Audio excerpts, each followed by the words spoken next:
You've put me in an uncomfortable position. Do you know what that is? Hit me. I have to now defend the Bulls front office a little bit. Oh boy. Yeah, I'm not excited about it. But here's what I'm going to say.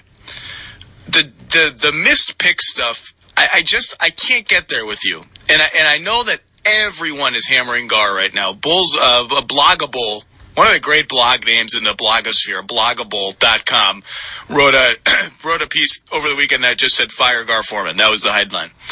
And it goes through the litany of picks that you've just mentioned. So here's what I can't, like Bobby Portis, when they pick, what is Bobby Portis' number 19 or something? 16, 21? Like 21, but right in that range. 22. 22, there you go. When they picked Bobby Portis all of like a year and a half ago, everyone in the NBA was like, what a genius pick by the Bulls. Like, guys, I'm not talking about media publicly. I'm talking about team guys on other teams privately. Great pick, man. We really missed on Bobby Portis. There was a whole thing with the Bucks about John Hammond wanting to take Bobby Portis and the Bucks shoehorning him into taking Rashard Vaughn, who stinks. And so there was this like Bobby Portis fear FOMO happening around the league, right? When they took Mirotic at 23, and that was part of the cascading like David Kahn selling picks left and right in the 2011 draft, everyone said, Mirotic, man, you wait. 4 years that dude's going to come to the NBA. He's going to light it up. And then as he developed, oh, what a genius move by the Bulls to take Mirotic.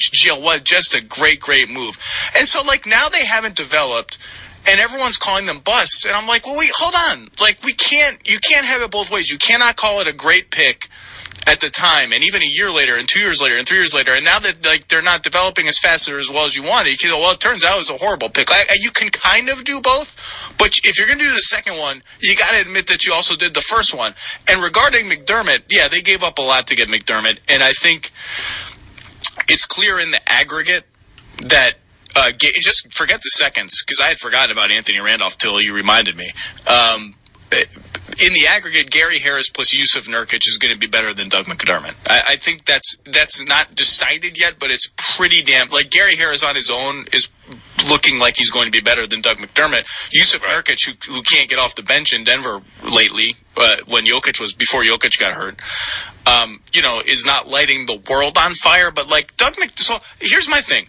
What did people think Doug McDermott was? He's shooting 39% from three for his career, 37% from three this year. There's this idea that he never gets open, that he can't get threes off. He's shooting about 5 threes per 36 minutes, which is not as much as you would like. Like Kyle Korver, and I hate to be facile with the comparison. Kyle Korver. Well, I was going to say that's who they thought he was. Well, the white kid from Creighton who can shoot. But my point is, so there's a ceiling on how many threes you can take when you just don't have the off-the-dribble skills to take off-the-dribble threes, right? I mean, this is not a guy who's going to take one dribble, get separation, and shoot threes. And so that's why Korver, to me, or Redick, or somebody like that is the right comparison. A guy who needs to take only catch-and-shoot threes after moving without the ball. Those guys take a couple more per game than McDermott. But, like, I'm not willing to and I think McDermott's defense has gotten better. And I know he's worked a lot with Jim Boylan. I don't know if he's ever going to be a stopper. He's probably a guy you have to hide in some matchups, but I don't think he's I don't think he's awful. And so I just think there's a little bit of, like, because the fan base is so frustrated with how mediocre the Bulls are, and because they made some inexplicable free agency moves, which we will talk about shortly, I think there's a little bit of hindsight draft record bashing that I don't think is particularly fair. Now, we may disagree with that, but I'm not ready to call Portis a bust, or Mirotic might get traded and shoot 40%. I just think I get why there's so much ill will, but I think the ill will is coloring people. Like, those may all turn out to be misses, but I don't think they're as egregious as people are making them out to be.